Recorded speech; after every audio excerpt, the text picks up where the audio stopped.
Tata, you are the face of education and the spelling bee in your school and in your community, Fort Wayne.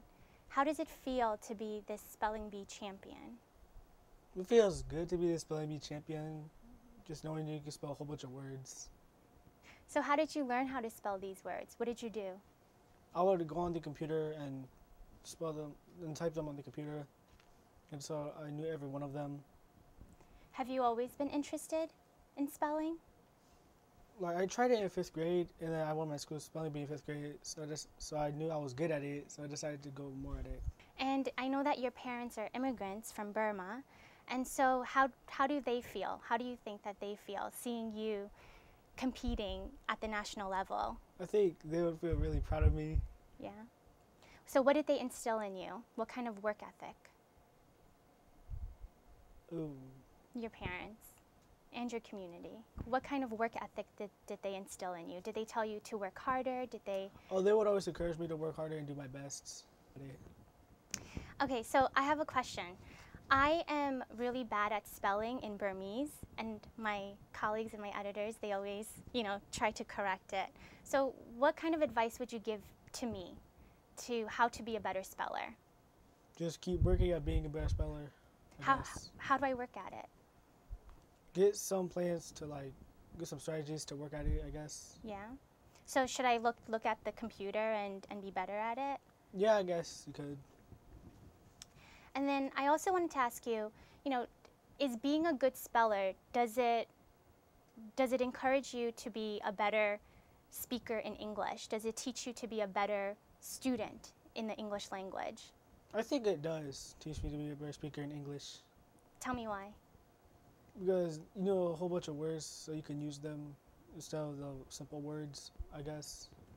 And then I heard that there was a different strategy this year at the National Bee where you had to, know the definitions. When you're studying, do you study the definition as well? Yeah, I studied the definition. Yeah. You have to? Why? Because there's a computer test that shows spelling and definition. You have to get enough points to be in the top 50 after the 3rd round. Mm-hmm. And if you don't, you just get eliminated. And the root words are always important, right? Yeah, they're always important. So tell me, what is a root word and why is that important? The root word is like a word that helps you figure out what the word means. Mm-hmm. What's your favorite word to spell? I haven't thought about that yet. Yeah. What was a good word to spell? Batik, because that was the one I knew in the 2nd round. Batik? How do you spell it? B-A-T-I-K. And what does that mean? Well, I forgot what it means. You being at this national level, what do you attribute that to? Is it to hard work or is it luck? I think it's through hard work, because I've been trying to get here for 3 years and I'm finally here. Yeah. So in my program, I have so many Burmese Americans that want to learn English, and then international people that want to learn Burmese. So for the people that want to learn English, what advice would you give to them? Just work hard to learn English. Do whatever you can to learn English. So I know that they teach you formal words, they ask you formal words, but I want to know if you know slang words. Okay? Slang.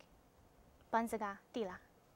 So how do you spell swag? Do you know what swag is? I know what swag is. You know what swag Yes, is? Okay, spell it for me. What's swag? S-W-A-G. Okay, and what's swag? It's like, I can't explain it very well. So try your best. Coolness. Coolness, I okay. guess. And then what's ratchet? How do you spell ratchet? Have you heard? R-A-T-C-H-E-T. And what's that? Oh, I forgot what it means. I think it just means something that's gross. Oh. Yeah. Thank you so much for coming today, and I hope to see you next time next year. Me okay? too.